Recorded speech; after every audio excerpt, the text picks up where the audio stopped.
Hi, friends. I'm in my 37th week of my GLP-1 assisted health journey, and I wanted to take a moment to get on here and give an update because at least one of the platforms that I post this content to is in doubt in terms of its availability in the long run.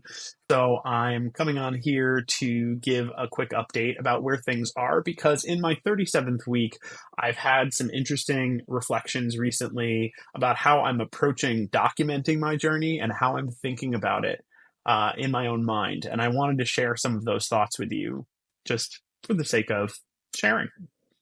So in week 37, I've had some interesting thought processes going through my mind. And one of the most significant things that has occurred to me is that I don't really want to share weight based updates on a weekly basis any longer. And the reason for that is because I've realized at this stage, more than 8 months into the journey, that I'm finding less and less motivation and less value in the weekly weigh-ins, both my own and other people's. And I don't mean to be crapping on other people's accountability posts. That's not really my point. My point is that I have achieved a number of milestones along this journey thus far, most of them health related and many of them weight related. I wanted to reverse my A1C, which was high level pre-diabetic. I wanted to improve my blood pressure, which was dangerously high and is now normal. I wanted to, as best I could, reverse my severe sleep apnea. It's now mild.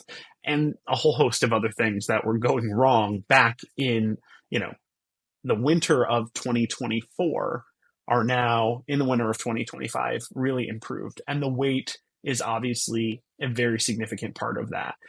But as time has gone by, I have gotten less and less motivated by sharing the weekly weigh-ins because as I've gotten closer to the goal I set for myself when I started this process, the less it feels motivating. I felt like at first I was getting a little dopamine boost by monitoring that scale on a daily basis and seeing that number tick down.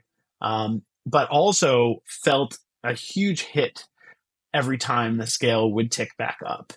But what I learned over time is that that process is absolutely not linear and you're going to go up and you're going to go down. And it's about the overall trend line. And really, it's about your health improvement and how you feel.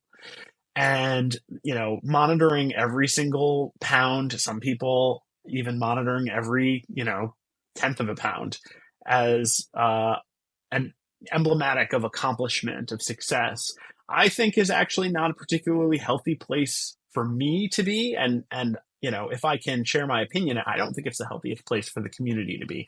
Again, I'm not going to crap on anybody's motivation. That is not my job. People can be motivated and keep themselves accountable in any way that they think is most helpful to them. But for me, it's less helpful. I feel it's less helpful and less healthy for me to share every single pound, every single quarter pound that happens and in what time frame.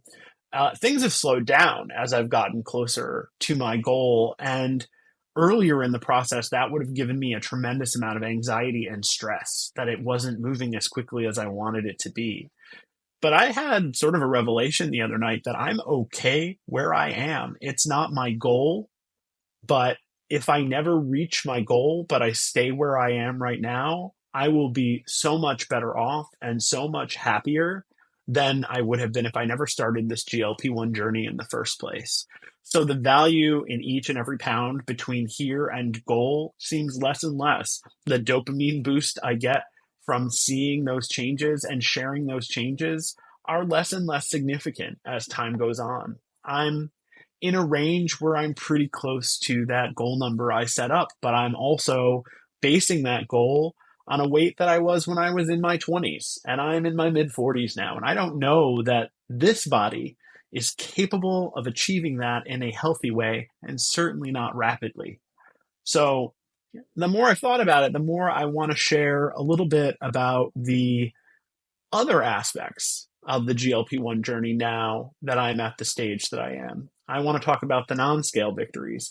I also want to talk about the mental health aspects of it. I want to talk about the physical health aspects of it. And I want to talk about thinking in a healthy way about this journey moving forward. having tools to help you be successful, but measuring success in more complex and nuanced ways than just simply what is on the scale. Because the benefits of a GLP-1 treatment plan are so much bigger than just simply helping people to reduce that number on the scale. It is much more about a holistic approach to taking control of your health profile. And while people have different motivations for starting on this journey, at the end of the day, almost everybody who does ends out on the other end of it a healthier person. But I want to contribute to the conversation about making sure that being a healthier person also means health up here, and health in here in terms of the way that you perceive yourself, you observe yourself, and you feel about your successes and your progress along the way. I said something to a group of friends the other night that continues to resonate in my own mind as something that I have as a new goal, which is I want to talk to myself about this journey the way I would talk to a child if I was guiding them through a similar process. I want to have that level of care for myself and cautiousness with myself and support for myself as I would if I were talking to my inner child throughout this process. Because what I have observed in the 8 months that I have been on the GLP-1 is there are a lot of people who are still, myself included, earlier in the process, talking to themselves with a judgmental voice, with a discouraging voice, with a pressuring voice, and not speaking to themselves with the care and encouragement that would help them to have a more successful journey up here, even despite what happens on that contraption on the bathroom floor. So that's my week 37 update. I hope to give some more details about that mindset shift and that thinking as we move forward. It may not be on the platform you're watching it on right now, but it will be somewhere. So I hope you'll follow me under Brian Rants About Stuff on all the socials, because I'm going to continue to post about this journey and to share about this mindset shift that I've been undergoing in recent times. Thank you for caring.